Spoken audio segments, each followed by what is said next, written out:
There's some incredible TV coming out of the UK right now. Brits just do it differently. The accents, the wit, the scenery, the devastating one-liners disguised as compliments. It's all streaming on BritBox. They have the best mysteries, dramas, comedies, and seriously addicting originals like Outrageous, based on the true story of the Mitford sisters. They were kind of like the Kardashians of the 1930s, wealthy, audacious, chaotic, wildly opinionated, and always making headlines. And chances are you've never heard their story. It's stunning. It's jaw-dropping. It's very British. So check out Outrageous. It could be your next favorite. Don't miss Outrageous, streaming now only on BritBox.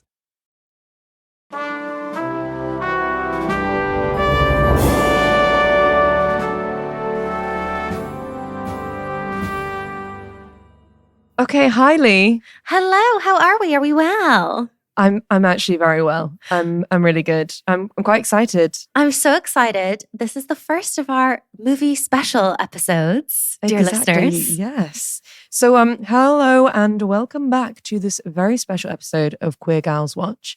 Leigh and I have kind of decided that the world news in general is sort of truly terrifying, slightly baffling, just generally It's dark out scary. Yeah, in all capital letters, scary. So we're going to take a sabbatical from our time in the West Wing. And I've decided that, Leigh, I think we just deserve a trip to the movies, you know? We're going to go on a trip to Hollywood. We're going to go to Hollywood. So we have a very special guest today who's going to help us delve kind of queer gal style into a piece of into a piece of cinema.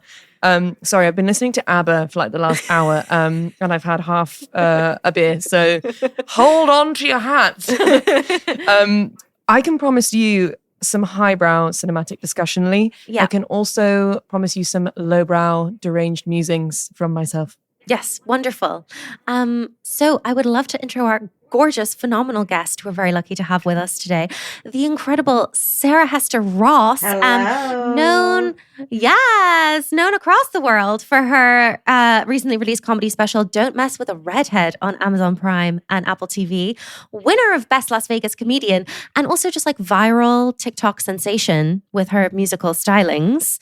We're so excited to have you with us today, Sarah. Hollywood. That took everything inside of me not to yell out Hollywood and sing it when you said it. I was like, don't wait your turn, Sarah. They have to introduce you. I do it all the time when I'm on podcasts because you like talk and I'm like, wait, I want to join in. And I'm like, wait, they have to introduce you. Shut up, Sarah. Shut up. There's a process. Sarah and I met at the Edinburgh Fringe Festival last summer, just having an absolute romp of a time. I saw her show. It was incredible. It was so fun. And I'm so excited to have you here with us today. And you helped us select our film for today. Oh, yeah. Which is On the Basis of Sex. It's one of my favorites. And especially with what's going on today in American politics and with your show coming up at Edinburgh, you're doing all your research on it. And it's just, it's like it's never going to go away. And that is so like disconcerting, but it makes for good movies and TV, you know? So it's glass half full, you know, kind of thing. At least we're getting some good entertainment out of this treacherous and dark times. Yes, I should say me and Fi are very lucky because Rhodas, which we're putting on at the Edinburgh Fringe this summer, which I'm performing in, Fi is directing. We're very lucky to have Sarah write music for the show, which was incredible. So you're having a full Rhodas team episode today. I love it. It's actually just a production meeting. We've got an agenda to get through.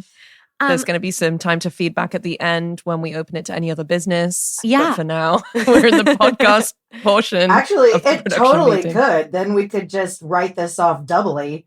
You know? Yeah. I don't know if taxes work like that, but I think they should. Yeah. I mean, Now's the time to get loosey-goosey Yeah, with all that sort of shit, because it feels like agree. everyone's doing what they want. I agree.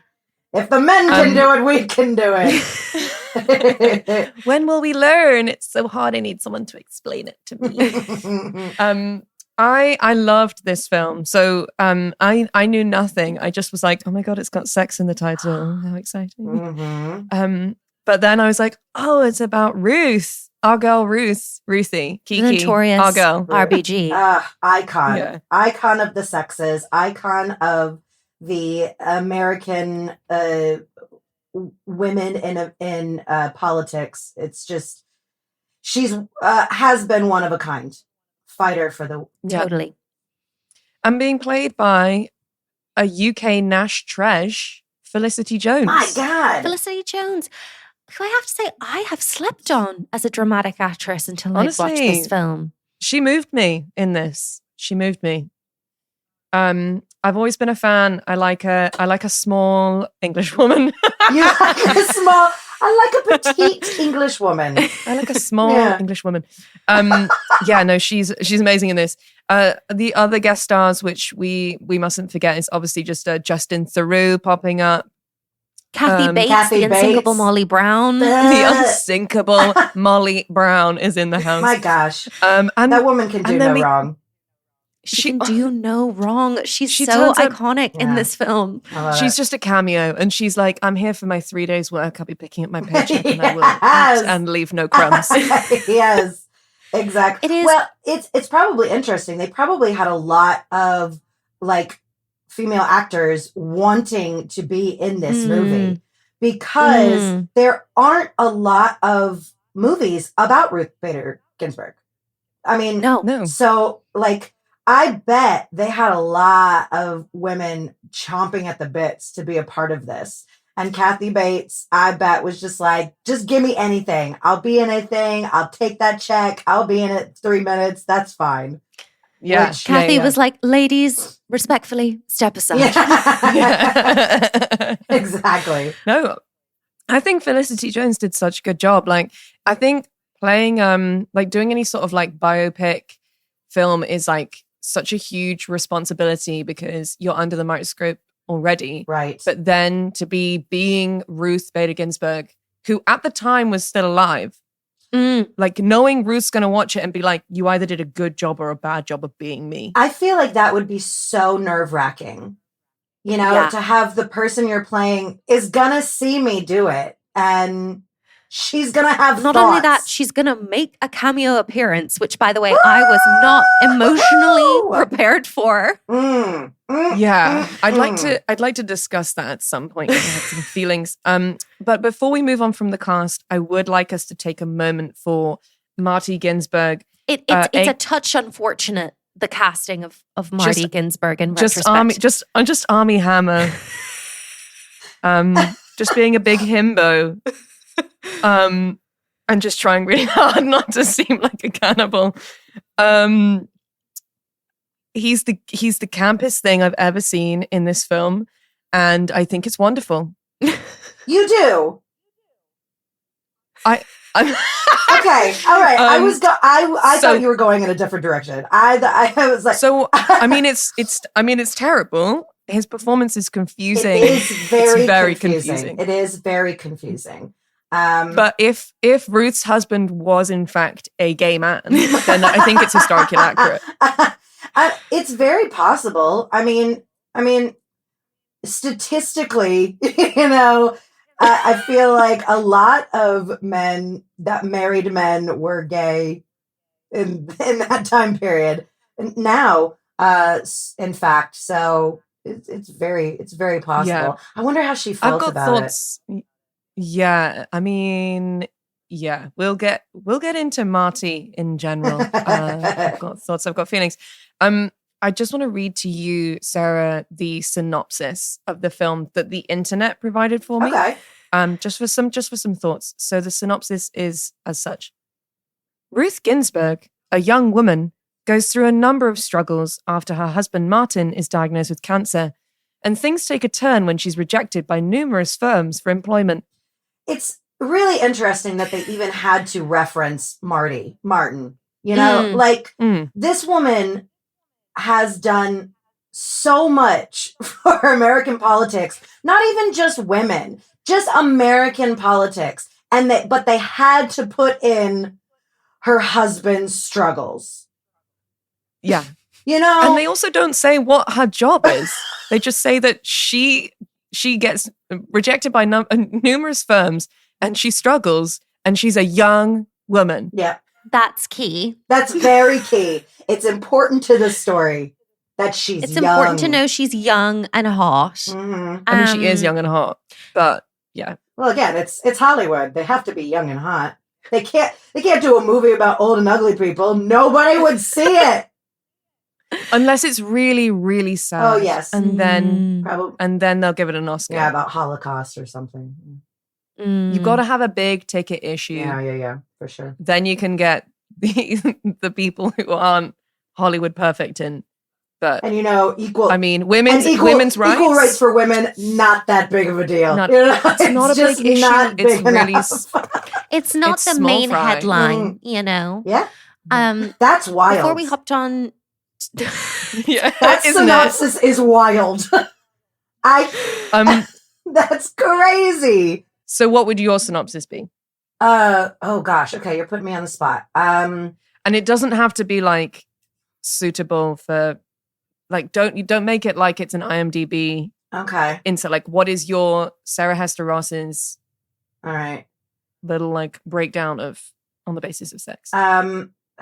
Okay. Sexy woman.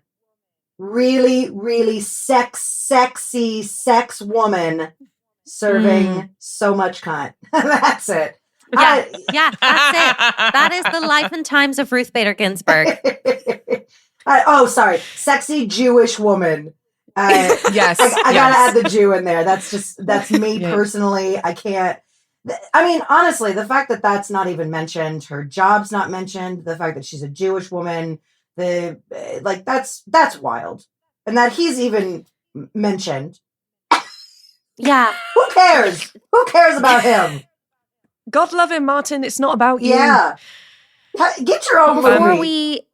Before we hopped on to record, Sarah, you were saying that you are a fan of this film, I but am. also that you do have some thoughts on the notorious RBG that this film kind of prompts. Well, not the film per se, because this isn't really about the end of her career. It's about the beginning and the start of her career, which is fascinating. But my hot take on RBJ is not necessarily about her career. It's about the end. And it's because it's so topical to me as an American woman and dealing with what's going on in the Supreme Court right now. Her deciding not to retire before she died was a huge screw us to it really was. And granted, I get it. She thought that she needed to do it as long as possible, keep that seat. But if she had retired during Obama's presidency, we would have gotten another left-leaning Supreme Court justice on the Supreme Court easier. And I think she fucked us. I think she fucked us with a little bit of ego. And and she is, again, feminist icon. But she's gotten a lot of flack because of that decision and because the ripple effect that it has made thus far. So again, it's not necessarily about this movie. It's just she is icon, feminist, did so much, but that really, it really screwed us over. And we just can't, as feminists, as white women feminists, we cannot let that shit fly without talking about it. Absolutely. We have to bring that shit up. We have to bring our privilege. We have to bring our ego up when it comes to feminism and, bringing in the intersectionality of it all. And I just think that made a bad choice there. But again, this has nothing to do with the movie per se. It's just we have to be able to criticize white women without being told that we hate women. Yeah. Otherwise, we end up in kind of dark J.K. Rowling-esque spirals. Yeah, exactly. Also, I think we wanted to discuss the tagline for this film, Fee, didn't we? Yeah. So the promoted tagline for the movie was "Her story made history." I hate it so much. I see what they did there. I see what they did there. I hate them so much. I hate them so much. Anytime I see stuff like herstory or like feminism, and I'm like, get out of here. Can we just use words and not make us sick to our stomachs, please? God. I felt like it was a really funny tagline for quite a serious film. Yeah, it's kind of like a cartoon about feminism. And they really tried to like make this like a girl boss moment. And unfortunately, RBG just transcends girl bossing. She just transcends it. Well, when did this come out? Because 2018. Okay, girl boss was really in then.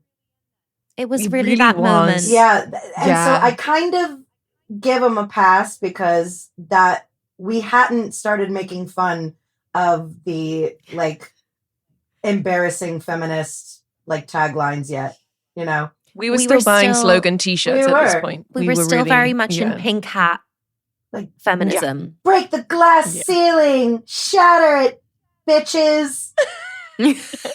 We can all be bitches and be best friends. Yeah. Oh, God. Oh, I want to barf. I want to barf.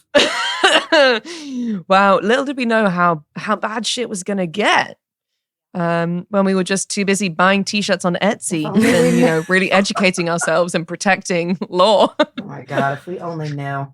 Oh, Lord. So I'd never watched this film before. I actually really enjoyed it. I kind of wanted it to be a TV series. I kind of wanted to follow her whole career. Oh, agreed. The fact that they stopped where they did was edging, you know? Yeah. Truly. It was truly. Like, you left me with blue balls, babe. Like, let's keep going. I want to see. Don't give it to me all when it's, when they give the writing at the end of the film and they're like, and then she went on to do this. I'm like, no, I want to see that. Yeah. No, agreed. I think that this could have been an incredible series. And not only that, they could have really incorporated, like they did with The Crown, other female actresses in her career life. And that would have been so fucking interesting, And yeah. And again, we get references to Gloria Steinem and like what she was doing at that time. It would have been really nice to see like what was happening in parallel in like. And that's the thing about the intersectionality of it all that it lacks, because it's it's a biopic, so we're just focusing on Ruth.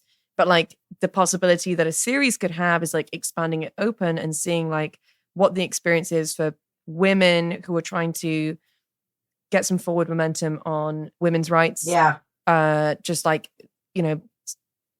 equality of the sexes, but from every angle rather than just like.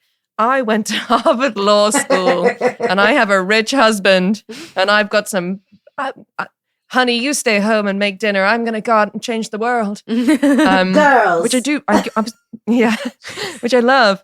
So the movie kind of covers Ruth Bader Ginsburg studying at Harvard Law School, then going to Columbia, then when she's teaching at, is it Rutgers? Rutgers Law School, where she had her sex discrimination and the law class. And then it kind of culminates in the Moritz versus Commissioner case that she and Martin worked on together, which they used as a kind of basis, springboard to challenge all sex-based laws in America, which was very, very cool. But that was kind of the last 20 minutes. Right. And it's very interesting. Yeah. Because her, like the struggle of her being like, one of the few women in Harvard law and like her husband being like supportive, but also like threatened by how she was being singled out. It's like, surprise, you're one of 40 men. She's 2. Of course she's going to be singled out. Of course she is recognized. She's a woman. And in a man's field. And so that it's so interesting how they make that the majority of the film, when that could have been an email, babe. You know? Yeah. It could have been an email. Yeah. We didn't need this to be an in-person meeting. I was absolutely screaming at the scene where she is. There's a lot of discussion in the opening scenes about what it means to be a Harvard man. And she comes home and she's like, which one of my dresses makes me look most like a Harvard man? And her husband is like, I'm delighted to say neither. I don't know why they're both English in this scenario, but it kind of had that energy. Yeah. I was just absolutely screaming at it of like, wow, we really think we're doing the work in these scenes, don't we? I do find it interesting that is very much like a mindset of the 1940, like women. There were housewife feminists, but their ideal of feminism was to be a man, to do what a man does, as opposed to do things as a woman does and be recognized as a woman doing what a man does. You know what I'm saying? Like her even saying like, how do I dress like a man? That's so 1940s feminist, I think. Yeah. The first kind of half of the film for me was very Marvelous Mrs. Maisel. Was absolutely. Very like, you know, like I'm not because, you know, it's about a kind of like brash, outspoken Jewish woman from New York, but in many ways it is. Same. And so I just, I just kind of feel like there was a lot of her walking into rooms being like, I'm not going to do it the way you want me to do it because I've got a lot of thoughts and feelings and I'm also incredibly organized. Which I did really love, but then you would like balance that with like Armie Hammer in matching pajamas, like leant over a bed, being like, honey, I'm so proud of you. It was so camp. It was the way that Armie Hammer clearly went like, I seem to need to play a man who respects women. How do I do that? I guess maybe I'll play him gay. Because a straight man is impossible. A straight man would never respect a woman's certainly education. Not his wife. That's so funny. So Mimi Leder is the director of this. So she's a film director. She's also an American TV producer. She, I believe, was either the director or the producer of Deep Impact. I love Deep Impact. I know. I don't think I saw that. She also did Pay It It's like Forward. a 90s disaster movie. Oh, okay. It's a broad church, her work. She did a lot of 90s stuff. Yeah. Lot. And then all of a sudden, Pay It Forward was 2000. Thick Thieves was 2009. And then nothing. 2018. Let's do a Ruth Bader Ginsburg movie. Weird. You know what? Oh, she also is exec producer and directs for The Morning Show. Oh, I love The Morning Show. Love The Morning Show. Oh my God. She's also a returning director, producer, and supervising producer on ER, which is on my all-time favorite TV show. This is why I know her name. Okay. And also makes a lot of... I think what I was thinking of was I had seen in the credits that it was written by a man. And I was like, The screenplay? Yeah. It was. Yeah. It was written by... Daniel Stipelman. Stipelman. Jew. Cool. Interesting that a woman director would let the husband play so camp. It's a choice. I don't know that she knew what to do with what Armie was bringing to the screen. I feel like he was making choices and she was like, you know what? Let's just let him do it. I mean, there's a point where they're living in New York and their child is now, Jane is now a teenager. Yeah. So he's now the kind of house husband whilst Ruth's off teaching at university. And we find them in the kitchen and he's just chopping celery and like smacking herbs together and like kind of sprinkling them into a pot.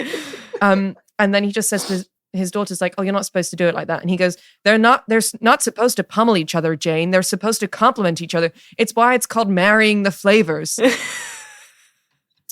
And this is before cooking shows, so it's like, yeah. Like, where did you hear that? Where did you hear that, sir? It wasn't on television because that hasn't happened yet. Was it from one of your close personal male friends who's also in, like, in law? What I will say is this shows us that, in fact, the campness is written into the script. Hey. Army did not lick it off a stone. It was... Yeah. That's so true. Wow. Crazy. So I feel like something that I want to kind of jump into a little bit is, so that we touched on it a bit, which was the kind of Harvard scenes as sort of the first half of the film. The Mona Lisa smile era of Ruth's life. Yes. And there's a particularly like kind of uncomfortable scene that happens right at the top of the film, which is the dean's dinner. Oh, yeah. For the female students, where he asks them all to justify why they've taken a man's place, which is insane. Let's go around the table and tell us why you deserve to be here. That's like the worst dinner party game ever. Horrendous. Well, then one of them like says why she wants to be there, and he just says, that was fine. And then to another one, he says, that's not a very good reason. Yeah, and it's that's so, and I'm sure it happened. I'm sure it happened like that all the time, where it's just like, you're setting me up to fail because you don't want me here. You're being forced to, like, the days where DEI wasn't a curse word and a bad thing. They're trying to, but not everybody is open to the fact. And it's usually the elders. It's usually the people like, we've done it this way for so long. So I'm sure it happened, but just again, I just don't understand how that was such a big part of the movie. Because we had already dealt with this. She had already been in class and been singled out numerous times. Yeah, it wasn't like a film about her getting into Harvard. Yeah. Like, she's already at Harvard by the time we meet her. Right. Because, like, it's hard. Like, what? Like, it's hard. It's hard. Hilarious. For me, I kind of was like, what an amazing, like, really pithily written scene where this dude is playing this archetypal gatekeeper character, shitting on these women from a great height. And it was so interesting to see. And what I didn't need was then her to go home, complain to her husband who's in his cream matching pajamas, and then get railed by him, That was do we need her to come back and be like, wow, it's really hard being a woman, and him to be like, hon, I'm so sorry, shall I fuck you? Like that for me, like, I need you to, it was 9 minutes into the film, Ruth Bader Ginsburg's getting fucked. Which feels disrespectful. That just doesn't feel like it's a 9 minutes in part of her legacy. I get that. Do we know this to be historically accurate? What did they say before? I can't remember. What was the conversation was literally her complaining about the dinner, and he's like, yeah, I'm horny. He kind of is like, I'm so proud of you for like being the woman you are. And then sort of is like, it's all a bit wet. You know what I mean? Like, so the idea is that he respects her so much he has to fuck her. He's rewarding her with good pajama sex. I believe so. What I want to know is, does he take his pajamas off, fold them up, and then get into bed with her? Because that's what I think happens. All right. Okay. Yeah, that's wild. I honestly don't remember that being so close to the beginning of the movie, but yeah, that's crazy. Yeah. And then I like literally within 5 minutes of that, we're being told that he's got a 5% chance of survival for testicular cancer. So we're flip-flopping in the start of this film. Do you think that they made that choice because like the studio was like, there's not enough sex. We need to get sex in here sooner because the title says sex in it, you know? I'm wondering, I was just about to say, I'm wondering if the whole point of that was to be like, yeah, she's a feminist, but she's not a shrew. You know, like she still fucks her husband, even though she's not a man-hating feminist, you know? I mean, to be honest, I don't think you're wrong. Probably because I think not. that like Yeah. she's a very like the era that she exists in. So much of her experiences are very straight-laced in this. Like she's not like out boozing in dive bars, like sharing her experiences with other women. She's like at dinner parties and at like drinks receptions. Maybe they just need to be like, but she did have fun. Like she was, you know, she was still a good time gal. She got down, like, you know, like feminists can fuck too, you know, like, yeah, man, even the rich ones, even the rich white ones. Oh no. I will say that there's one moment in this film that I think kind of ties into this sort of t-shirt slogan feminism girl bossing, which is when Ruth comes back from getting her first job. So they've like, she's been to Harvard, she's been to Columbia, they're in New York. She's done all of these like awful interviews where basically they're like, oh, we already have a woman, or like, or they're like, our wives would be really jealous if you like worked here. Unfortunately, I think women are just too emotional to be lawyers. Yeah. She comes home, she does get a job, and then it's the job that she's got teaching at the university. Right. And Armie Hammer's like there with their little daughter, and he's like, hooray for mommy. Hooray. Let's clap for mommy. Hooray for mommy. Yuck. And I was like, oh no, hooray for mommy is a slogan for a t-shirt. I gotta be honest. I can't stand when husbands call their wives mommy. No. I can't stand it. It's the kids will know fun. Who you're talking about. Yeah, like when my father said Jen, I knew who he was referring to. Or, I knew that was her name. Also just say mom. Like mommy? Come on. No. Is it because you want to call her mommy? Like take the thumb out of your mouth. You're a grown man. And I am not your mommy. Hey, remember when you railed me 9 minutes ago? That's not mommy behavior. Yeah, stop it. No. Go chop some celery, Martin. Martin. Go and marry some flavors. I will say, though, that her job at the university does lead to the t-shirt slogan that I would like. I would like a t-shirt that says, men are the mammoth hunters, which is a point that one of her students brings to class one day.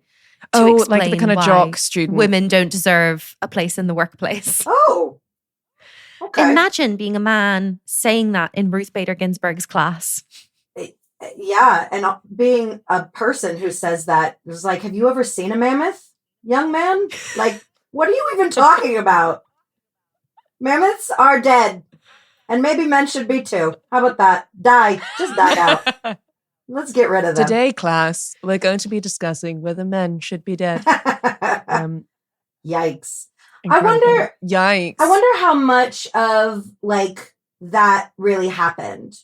Or like, you know what I mean? And I'm sure it did. I'm sure plenty of this were real like stories because obviously she was in the movie. So she was probably very involved in like the storytelling. But like that does seem like a far-fetched thing but men say the dumbest shit now, so why would it be? Men say crazy things, as we learn every night of the week in comedy clubs. Yeah. It's wild. We don't.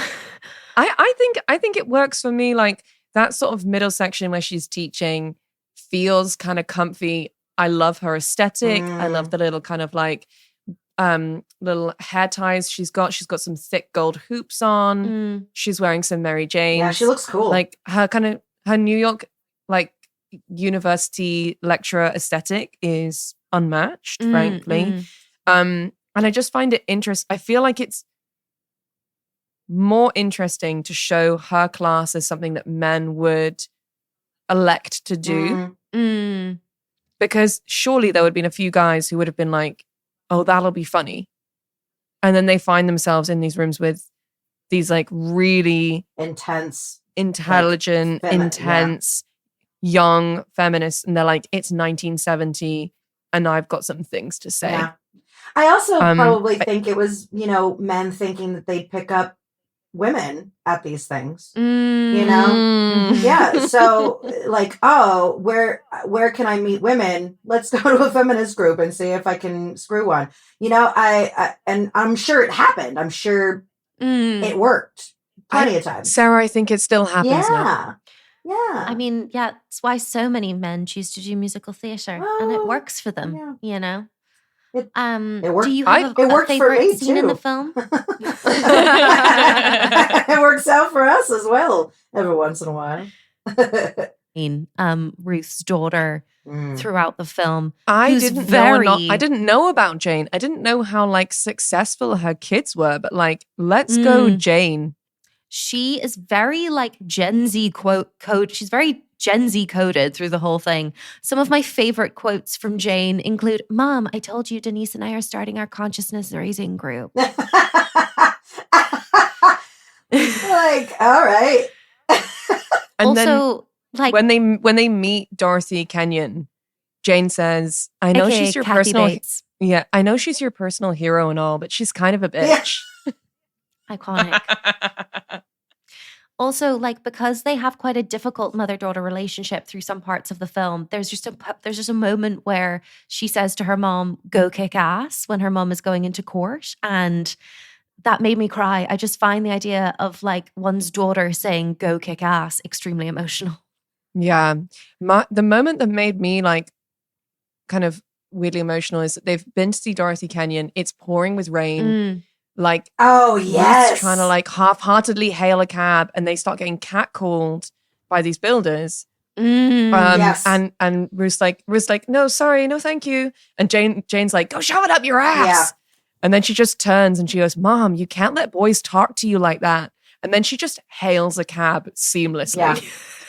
No, and I think that's the fucking coolest thing I've ever seen. It was such, and you're so right. It was such a beautiful representation of the generational movement through feminism.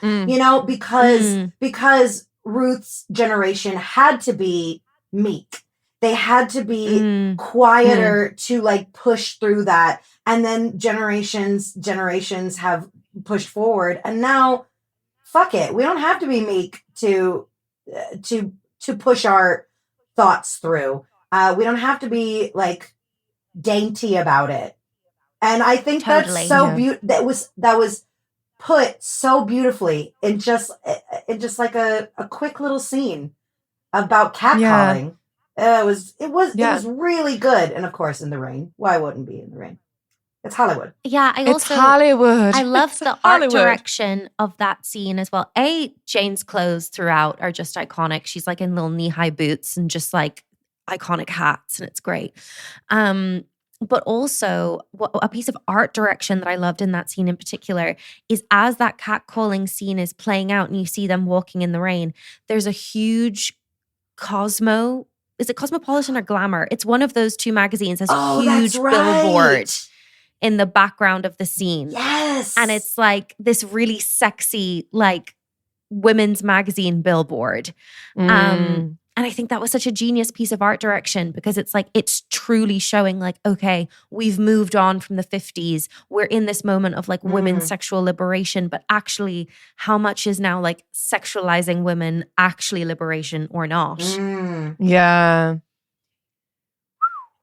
Wow. Yeah. Yeah, that's crazy. I definitely remember. It is a Cosmo billboard. Yeah, I definitely remember that. And I'm like, that's a really good choice. Because not only is it eye-catching because it's beautiful and like the colors, but in that scene of talking about being sexualized by men like unconsensually, and then a billboard that is sexualizing women consensually, that's wild, yeah. is it time to jump into Justin Theroux as a character, Yes. as a concept? As Mel, yeah? As Mel of the ACLU. Now, when he first arrived, I was like, okay, this is a fun character because they do a bit, which is called the Nut Song. Mm. So he and Ruth, who he calls Kiki. Which I love. And we do need to, it's super cute, but also I'm like, it's kind of crazy that Ruth Bader Ginsburg, like her pet name that everyone called her was Kiki. It is kind of, I guess, childish in the sense of because she's such this strong icon, you'd think that, her name would be badass or something. I don't know. But then I guess because she spent the majority of her life just being a tiny little woman. Oh, true. Yes. Because she was very wee. Like she was very short and small. And I feel like the thing that Kiki is giving for me is it's giving baby. Yeah. It's giving Dirty Dancing. That was the summer everyone called me baby. Yeah. Like that's what it's saying to me. No, yeah, you're right. It's got the very same energy. It's also such fuckboy behavior to, I've not seen you in over a decade, and yet I'm immediately going to jump back into using your like pet name that only the people closest to you use. Yeah. In front of everyone at work. Weird. So the I'm a Nut song. So it's like, I don't understand. So in the UK, Sarah, we don't have the concept of like summer camp. Summer That camp. doesn't, okay. Like going to camp. Yeah, like people are like, oh my God, at camp. You don't have. That's not something that we don't have that. And that's very New York Jewish community as well. That's the Jewish community center camps. They would all go every summer and they would grow up together.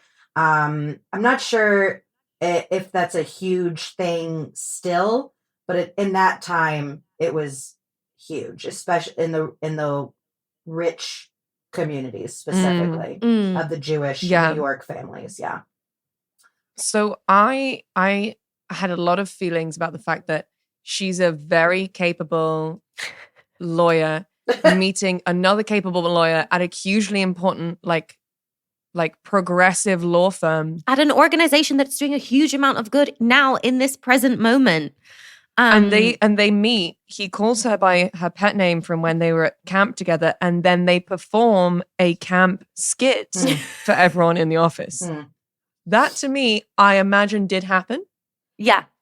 But also I'm like, this it's too weird crazy to be something that the screenwriter came up with. And like, at what point was there a rehearsal call for Justin Theroux and Felicity Jones, where they went and they worked with a musical director and a choreographer to do the I'm a Nut skit?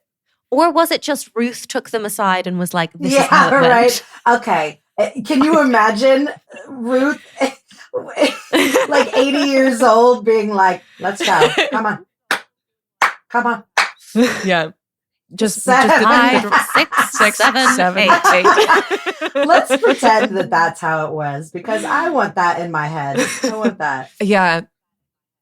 The director being like, okay, Felicity, so you do only have 2 hours with Ruth when she comes in. And we will be spending at least 1 hour on the I'm a Nut dancing song.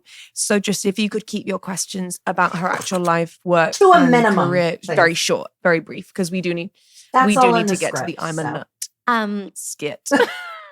Yeah. My personal favorite line from Justin Theroux as Mel in this film was, more women than ever are working now, and why not? We have preschools, we have washing machines, cheap contraceptives. Who the fuck wrote that? What the hell? Preschools? Washing machines? Of course. Why would we? Oh my God. It's...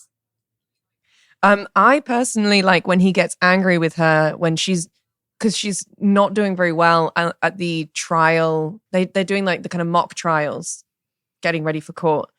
And he is eating pate. And he first of all says, well done, the pate was really nice to her, when evidently her gay husband made it. But then he says, when you were a kid, you were pretty and you were smart as a whip, but you're almost coming across like this bitter, unlikable shrew that I don't even recognize. And would it kill you to smile? The would it kill you to smile? I was like, oh, they really mic dropped there. They got in the why don't you smile line. And then he's like, don't do it. Like your husband do it because you'll lose Ruth. And when you do, you'll set back the women's movement. It's very interesting because that seems to come up a lot in political films. The idea that, we have to step back to step forward a little bit. We have to give up and it always comes out where it's like, oh no, the person pushed through and they got it and they did it. And I just wonder if that is really how people talk in political conversations, like in the White House, in like firms and like lawyers, that they actually, because I get that is a common thought where, okay, well, maybe if we give this up, we can feel like we've taken a step further, but that's the whole point. The whole point is the fact that a woman is doing this. So it can't be the thing that we give up, Interesting, because I believe that things like this are said all the time, but my instinct is that when the men who are saying them because they're scared and because they are feeling self-conscious. And so I would have loved for Justin Theroux to have played that, like, I'm scared that the thing I'm worried about is that my movement is on the line. My life's work is going to be affected. My life's work is on the line. And I can't bear the idea of you messing that up. I can't relinquish the control to let you try and fail and us to learn. We have to try and we have to succeed. Right. And I think that there is a lot of pressure when you're doing any sort of like political work to, try and make the world a better place, is that there is so little space afforded for failure. You get it wrong, you might not get that chance again. Right. And I think because there's all that pressure on it, people are like, oh, well, we can't learn as we go. We have to be the best version of ourselves. We have to put forward the best argument all the time. And what I hate is that the other side doesn't have to do that. And it's very interesting because I do feel like what you're saying, that men are saying this out of fear, and women in those real instances where it really does happen, then the women have to say, is this my ego or is that a good idea? Yes, I have to walk that line of like, okay, this isn't about me, but it is me, and it is about me, and it's about my sex doing it. It's about, and I'm sure right now specifically, Black women in politics are probably getting that feeling constantly. Is this about me, or do I need to push forward for my movement, for the movement that I'm working for? And I feel like that's very represented in this scene specifically. But I wish that it was more telling of her struggle with this, instead of it just being a man's telling me what to do. Yeah, I wish it was less in the men's mouths. I feel like I would have loved to have seen a conversation where she's struggling with the fact she's being told to smile more, rather than just seeing a scene where she's told to smile more. Mm-hmm. Yeah. It's difficult, isn't it? Because like, if you look at her life and all the people that she was working with, the majority of people in powerful positions are men, because that's historically accurate. Right. And like, the relationships she has with women are the women in her family, her students, that younger generation, and also like her assistant. Right. So it is interesting, because it's like, well, it's frustrating because we're seeing it through the men's lens so often, but that was her experience of life. Yeah. So you're like, oh, is it good, or is that just annoying? Or like Leigh says, like, is the more interesting choice to see the aftermath of the event rather than the event itself? We know that the events happen. We know that men would be like, you're really distracting because you're a woman. Could we ever give you a job? Right. So like, is it more interesting to see her coming home and unpacking that than it is to see the guy say the thing? And I'm pretty sure this movie got railed by the Bechdel test because it's impossible. It's impossible for it to pass the Bechdel test because it was set in a time where men were like, her life was surrounded by men because she was doing a man's job and she was in a man's field and men were in charge. So, a feminist iconic movie can't pass the Bechdel test. But then I think the scenes that we all are connecting with the most, that we are finding most like feeling most impassioned talking about, are the scenes with her daughter, are the scenes with Kathy Bates, with another lawyer who's kind of trodden that path before her. So I think there was a way of telling her story where those narratives were more central to what we were actually seeing. Yeah. Yeah. Well, I was about to just piggyback on what I just said, like, and the idea of the I feel like the Bechdel test is more for original works of art going forward, not necessarily about biopics, about, documentary style movie storytelling, because it's impossible. Totally. It's literally impossible. We love to wrap up our episodes with just some kind of quick fires of our kind of highlights of the films. And so I would love to dive into what is always our first quick fire, which is very frivolous, which is best fashion. So I've got a couple. I've just got a few. So for the Dean's dinner, it's a very Mrs. Maisel outfit, which is like a dark blue silk, like 50s length tea gown. And she's got like little gloves on and like a string of pearls. Classic. And she looks phenomenal. And you're like, oh my God, she's all of like 22. I'm so lazy when it comes to like everyday style. I love to dress up for special occasions, but like thinking about this is what women wore every day. Every day. Yeah. Every day. And I'm just exhausted thinking about it. The admin. All of the underwear, the stockings, the suspenders, the girdles. Like, I've not got time for that. Like, I struggle to find the effort to put a bra on. I did. It's different if you're Lizzie Bennett. It's kind of different because you've got a maid to kind of do your hair for you. Fair. But like by the 50s, you're very much on your own. Fair. Yeah. Yeah. Another outfit that I really loved was when she goes to talk to the horrible dean of Harvard Law School, because she says that she wants to finish her degree at Columbia. And he basically is like, why would you ever want to go to Columbia? And she's like, well, I don't know. My husband has cancer and I want to support him. What's your fucking problem? Can I just do what I want? Is that fine? Just stop judging me. She wears this like red skirt and jacket. And like she has this like plum colored lipstick. And again, she just looks gorgeous. And then I must say a nod to a moment of homage for, in general, 1970s onwards. Ruth, with like kind of like high neck like dresses, like roll neck dresses, like mustard tights, all the Mary Jane shoes, like the clompy heels, the low ponytail with the scarf tied in it. I just love how they kept her in necklaces the whole time. Like the pearls are her like an iconic statement. And then when she's wearing that red turtleneck and they just like, they pop, it's so classy. It's so fucking classy. I can't stand it. It's so good. Yeah. She's a classy woman. And like at the end, when they cut from Felicity Jones playing Ruth Bader Ginsburg to actual Ruth Bader Ginsburg, you're like, she still looks fucking great. Yeah. Like she was like, she turned up to makeup on that day and was like, have at it. Yeah. I have to say, I also really enjoyed her like 1950s casual wear when she was in the kind of pedal pusher moment.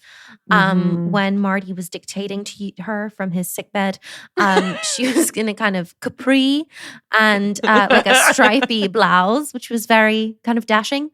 And also her outfit for her first day of classes at Harvard was also iconic. It's like a navy and green plaid dress with like a white Peter Pan collar. Yeah. what can you imagine getting that ready to go to a lecture? Wow. It's very like she walked so that Reese Witherspoon could run, you know? 1,000%. Absolutely. Like, I can't believe I just said that. I cannot believe. Speaking of Fee, you've added a special rapid fire for this particular film, which is queerest moment that never intended to be queer. Which is everything that Armie Hammer does in this film. I will not be told otherwise.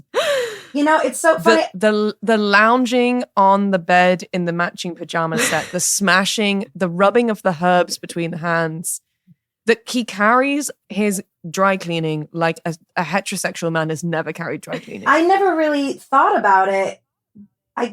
But you're so right. I beg you to rewatch, so and right. you will just.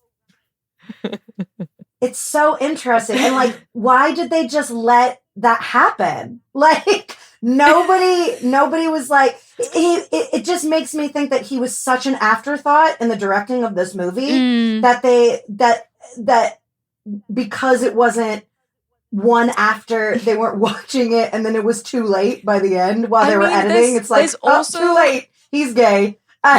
There's also entirely the possibility that like it's the Stanley Tucci effect, right? So the phenomenal film about it's with Meryl Streep, and she plays Julia Childs, and Stanley Tucci plays her husband, and like it's this really strong female character, and she just has a gay husband. Yeah. And they just do it that way, and it works. And just maybe Armie Hammer watched that and was like, I'll just be a gay man. Because it's impossible for a straight heterosexual man to be strong and like perceived as masculine with a strong wife. Oh, it's impossible. Like it just wouldn't work. It's just unbelievable. So wild. So wild. Yeah. I will never see it different now. Thank you for that. No, thank you. You're so welcome. It's my pleasure. Another quick fire we have that we do for the West Wing, which we felt was very relevant here, is man, I feel like a man. Well, we just choose the most masculine lines of the film. I personally loved, what does it mean to be a Harvard man? A Harvard man is intelligent, of course, but he is also tenacious. He is a leader devoted to the rule of law. He is mindful of his country, loyal to tradition, and he is respectful and protective of our institutions, which is being said on RBG's first day at Harvard Law. I also love one of the reasons that she is given for why she's not being given a job at a law firm is because one of the partners said that he likes to call his clients in the locker room at the club, and so she would be out of the loop. I hate that. I hate it too. Oh my god. I had a few. One of mine was just John Adams forgot the ladies. Oh yeah. Just a shout out to John Adams for getting the ladies as he did. But just we like a little shout out to John Adams. Because, you mean in the Constitution? Is that what they're talking about? In the Constitution, yeah. Yeah, all men are created equal. Fuck the ladies. Yeah. Yep. I obviously had to physically choke on an urge to sing Hamilton then, so you're really welcome. I say let it fly. So obviously Hooray for Mommy is up there. A classic. I would also say, spoken about RBG and her husband, at one point, some men say, and the wife, very demanding. And then another man says, but smart. Oh. Because that had to be reiterated. Yeah. Oh my gosh. And then I feel like the surefire winner, Leigh, is let's put this idea of gender discrimination to bed once and for all. LOL. I'm reading these lines and like a woman, a mother, and a Jew to boot. I'm surprised half of them even let you through the door. What the? So we got sexism, we got anti-Semitism. Like, it's a party. It's a party in that line. That's It's and a it's a real really- smorgasbord, Yeah. I And would say.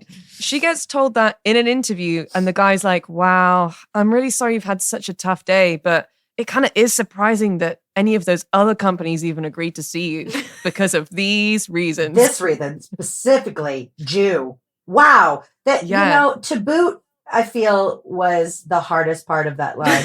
Like Yeah. Boot is really to hard. boot. Ooh, That's tough. ugh, yikes. Okay. It's so throwaway, right? Yeah. Like, it's so that, like, an afterthought. Ugh. Just such a heinous thing to say about someone. And to boot. Yikes. Okay. Not just about To someone, boot. about entire communities, Faith. yeah. Fuck. Yeah. Rough. We always like to close with the moment that made us proudest to be an American. And for me, it's absolutely undeniable that the moment in this film that made me proudest to be an American was the real Ruth Bader Ginsburg walking up the steps to the Supreme Court in a kind of transitional shot. I wasn't expecting to see her. And there was something about how tiny her knees were and how wobbly she looked going up the steps that really made me quite emotional and weepy. I cried. I Yeah. cried when she walked up those stairs. And I also think the crying was instigated by a wholly unexpected Jennifer Hudson track Yeah. that kicked in Yes. hardcore. Yeah. They do that on purpose. They want us to, but Mm. again, that goes back to your very first comment of like, this could have been such a beautiful TV series. That could have, that could have been the transition into the next season of her career in the Supreme Court, just like focusing on women's rights and what she did for, how she fought for the Jewish community and the Black community and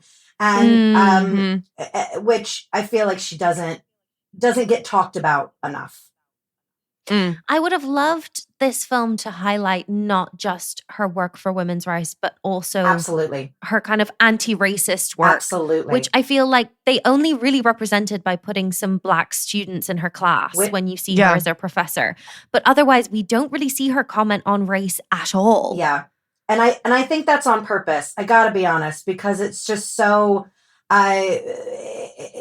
it's so white women feminist of the idea to like not include that in the storyline.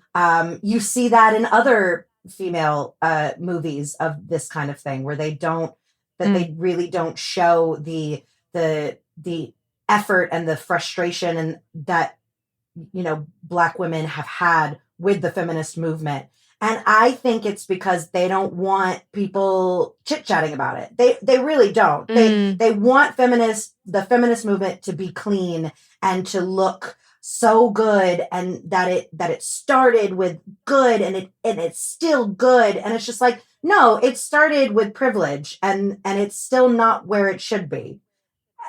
And even starting with privilege, the suffragettes were messy. Absolutely. Like that is not a pretty history. Yeah. Nope. Yeah.